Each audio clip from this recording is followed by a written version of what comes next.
राधे, जय श्री कृष्ण। आज मैं आपको ग्यारस माता की एक पौराणिक कहानी सुनाने जा रही हूँ। अगर आप ग्यारस का व्रत करते हैं तो कहानी जरूर सुननी चाहिए। इससे व्रत के साथ कहानी का भी पुण्य फल मिलता है। लेकिन अगर आप व्रत नहीं कर पाते हैं तो कहानी सुनने से भी आपको इसका पूरा फल मिलेगा। कहानी सुनने से पहले अगर अभी तक आपने मेरे चैनल को सब्सक्राइब नहीं किया है तो कृपया मेरे चैनल को सब्सक्राइब करें, साथ में बेल जरूर प्रेस करें ताकि मेरे आगे आने वाले वीडियो की नोटिफिकेशन आपको सबसे पहले मिले। और अगर आपको कहानी अच्छी लगे तो कमेंट बॉक्स में जय हो ग्यारस माता की जरूर लिखें। धन्यवाद। कहानी इस प्रकार है। एक बार एक माँ बेटे थे। दोनों ने सभी ग्यारस के व्रत करे, 26 ग्यारस के व्रत करके उद्यापन भी किया, लेकिन उन्हें उसका कोई फल नहीं मिला। तब एक दिन उसका बेटा अपनी माँ से बोला कि माँ, मैं भगवान से मिलकर पूछ के आऊँगा कि हम माँ बेटे को सभी ग्यारस करी, उद्यापन करा, लेकिन हमें कोई फल नहीं मिला। तो माँ, मैं उनसे पूछ कर आऊँगा। तो माँ बोली, बेटा क्यों जा रहे हो, एक ना एक दिन फल भी मिल जाएगा। तो बेटा बोला, नहीं माँ, मैं तो जाऊँगा। तब बेटा घर से निकल पड़ा। चलते चलते उसे एक सेठ मिला। सेठ बोला, अरे भाई, इतनी जल्दी जल्दी में कहाँ जा रहा है? तो वह लड़का बोला, सेठ जी, मैंने और मेरी माँ ने सभी ग्यारस के व्रत करे, उद्यापन करा, लेकिन हमें उसका फल नहीं मिला। तो मैं भगवान से मिलकर पूछूंगा कि हमें ग्यारस का फल कब मिलेगा। तो वह सेठ बोला, बेटा तू मेरी समस्या का निवारण भी पूछ कर आना। तो वह लड़का बोला, हाँ सेठ जी, पूछ आऊँगा। तब सेठ बोला, बेटा मेरे 3 लड़के हैं, सभी के लिए अलग अलग 3 मंजिला इमारत बनवा रहा हूँ। कई साल हो गए, लेकिन हर बार इमारत गिर जाती है। तो वह लड़का बोला, जरूर पूछ लूँगा। तब वह लड़का आगे चलने लगा। चलते चलते उसे एक सांप मिला जिसकी पूंछ में आग लगी हुई थी। लड़के ने झट से मिट्टी डालकर उसकी आग बुझा दी। आग बुझते ही वह सांप बोला, अरे लड़के, मैं तुझे खाऊंगा। लड़का बोला, भलाई का तो जमाना ही नहीं, मैंने तो तुम्हारी पूंछ में से आग बुझाई है और तुम मुझे ही खा रहे हो। तो सर्प बोला, मैं 100 साल का बुढ़ा सर्प हूँ, इधर उधर पेट घिसता रहता हूँ। मैं मरना चाहता हूँ, लेकिन मेरी मृत्यु नहीं हो पा रही है। तब सांप से लड़का बोला, मुझे तुम अभी मत खाओ, मैं भगवान से मिलने जा रहा हूँ। जब मैं भगवान से मिलकर वापस आ जाऊँ तो तुम मुझे खा जाना। तो सर्प बोला, मैं तुझे एक शर्त पर छोड़ दूंगा, तुम भगवान से मिलकर मेरे दुख का निवारण पूछ कर आओगे तो मैं तुम्हें नहीं खाऊंगा।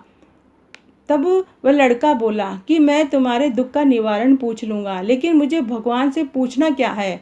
तब वह सर्प बोला कि मेरी मृत्यु कब होगी, यह तुम भगवान से पूछ कर आना। लड़का बोला, मैं जरूर पूछ लूँगा। फिर वह आगे चला तो उसे एक नदी दिखाई दी। नदी में एक मगरमच्छ बैठा था। जैसे ही लड़का नदी पार करता है तो मगरमच्छ लड़के को पकड़ लेता है और कहता है, मैं तुझे डसूंगा। लड़का बोला, भाई मगरमच्छ, मैं भगवान से मिलने जा रहा हूँ। मैं भगवान से मिलकर पूछूंगा कि मैंने और मेरी माँ ने सभी 26 एकादशी के व्रत किए, उद्यापन किए, उसका फल हमें कब मिलेगा। जब मैं लौट कर आ जाऊं तो तुम मुझे खा जाना। मगरमच्छ बोला, ठीक है भाई, मैं तुझे एक शर्त पर छोड़ दूंगा, अगर तू भगवान से मेरे दुख का निवारण भी पूछ के आए तो मैं तुझे नहीं खाऊंगा। तो लड़का बोला, मैं जरूर पूछ लूँगा। तो मगरमच्छ बोला कि मैं जल में रहता हूँ, जल में खाता हूँ, फिर भी मेरा गला जलता रहता है, मेरे गले में जलन होती रहती है। तब लड़का बोला, मैं जरूर पूछ लूँगा। तब वह आगे गया। आगे उसे एक ब्राह्मण पेड़ के नीचे बैठा मिला। ब्राह्मण बोला, अरे भाई, तू जल्दी जल्दी कहाँ जा रहा है? लड़का बोला, मैं भगवान से मिलने जा रहा हूँ।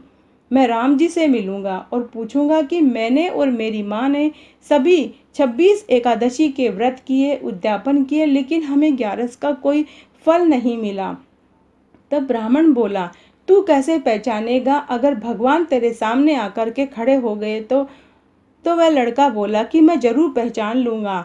सिर पर मुकुट, गले में माला, कानों में कुंडल, धनुष बाण लिए हुए। तब ब्राह्मण बोला कि मैं ही भगवान राम हूँ। तो लड़का बोला, भगवान आपके जैसे थोड़े ही दिखाई देते हैं, अगर आप भगवान राम हैं तो मुझे साक्षात दर्शन दीजिए। तभी ब्राह्मण साक्षात भगवान राम के रूप में प्रकट हो जाते हैं। रामचंद्र जी का देखकर वह लड़का उनके चरणों में गिर जाता है।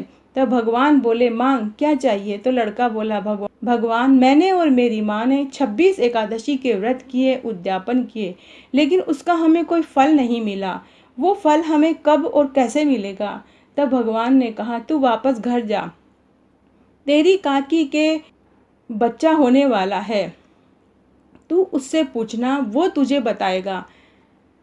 तब उसने रास्ते में मिले सभी के दुखों का निवारण पूछा। तब भगवान ने कहा कि मगरमच्छ पूर्व जन्म में एक ज्ञानी विद्वान पंडित था, लेकिन उसने अपना ज्ञान विद्या बांटी नहीं, इसलिए उसके गले में जलन होती रहती है। ऐसा करना, तू उसका ज्ञान सुन लेना, उसके गले की जलन खत्म हो जाएगी। फिर उस लड़के ने सांप के दुख का निवारण पूछा। तब भगवान ने कहा कि यह सांप पिछले जन्म में एक राजा था। उसके पास 4 घड़े सोने की अशर्फियाँ थी, लेकिन उसने अपना खजाना किसी को नहीं दिया, कोई दान पुण्य नहीं किया, इसीलिए उसका पेट उन 4 घड़ों के खजानों पर घिसकता रहता है। तू उसके खजाने को दान करवा देना, उसी समय उसकी मृत्यु हो जाएगी। उसके बाद लड़के ने सेठ का दुख का निवारण पूछा। तब भगवान ने सेठ के दुख के निवारण के लिए कहा कि यह सेठ 2 सगे भाई हैं। इस सेठ के एक छोटा भाई भी है, वह बहुत गरीब है। उसकी एक जवान लड़की है। सेठ के 3 लड़के हैं। सेठ के पास खूब सारी धन दौलत है, लेकिन इसके भाई के पास अपनी लड़की को ब्याहने के लिए पैसा नहीं है। उसके भाई की लड़की उस हवेली को देखती है तो खूब सिसक सिसक कर रोती है कि मेरे माँ बाप के पास भी पैसा होता तो मेरा ब्याह हो जाता। इसीलिए उसकी हवेली गिर जाती है। अगर वो सेठ अपने भाई की लड़की का विवाह धूमधाम से करा दे तो उसकी हवेली चुन जाएगी। इस तरह वह लड़का भगवान को प्रणाम करके चल देता है तो सबसे पहले उसे मगरमच्छ मिलता है। तब मगरमच्छ बोला कि भाई भगवान मिले, तुमने मेरे दुख का निवारण पूछा? तब लड़का बोला, हाँ, मैंने पूछा है। भगवान ने कहा कि तुम पिछले जन्म में एक बहुत बड़े ज्ञानी विद्वान पंडित थे, लेकिन तुमने अपना ज्ञान बांटा नहीं है, इसलिए आपके गले में जलन होती रहती है। अगर आप अपनी विद्या किसी को सुना दें तो आपके गले की जलन मिट जाएगी। तब मगरमच्छ बोला, अरे भाई, मुझे देखते ही तो सब डर जाते हैं, कोई मेरे पास ही नहीं आता, तू आया है तो तू ही सुन ले। तब उस मगरमच्छ ने अपना ज्ञान उस लड़के को सुना दिया तो तभी उसके गले में ठंडक आ जाती है और मगरमच्छ नदी में चला जाता है। आगे उसे सांप मिला। सांप देखते ही लड़के से बोला कि तूने मेरे दुख का निवारण पूछा? तो लड़का बोला, सर्वदेवता, आप पूर्व जन्म में एक राजा थे। आपके पास 4 घड़े भरे हुए सोने का खजाना था। आपने किसी को भी दान पुण्य नहीं किया। अगर आप वो 4 घड़े जो भरे हुए खजाने का है किसी को दान कर दो तो उसी क्षण आपकी मृत्यु हो जाएगी। तब वह सांप बोला कि मैं कैसे किसी को दान में दूं, क्योंकि मुझे देखते ही तो सब भाग जाते हैं। तू मेरे पास आया है तो ऐसा कर, वो 4 घड़े सोने की अशर्फियाँ तू ही ले ले। तब उस सर्प ने उस लड़के को 4 घड़े सोने की अशर्फियों के दिए। उसी क्षण सांप की भी मृत्यु हो जाती है। इस तरह वह लड़का ज्ञान और धन लेकर आगे चलने लगा। आगे जाने पर उसे वही सेठ मिला। सेठ ने कहा कि अरे भाई, तुम भगवान से मिले, भगवान ने मेरे दुख का निवारण क्या बताया? तब वह लड़का बोला कि सेठ जी, आप बहुत अमीर हैं, लेकिन आपका छोटा भाई बहुत गरीब है।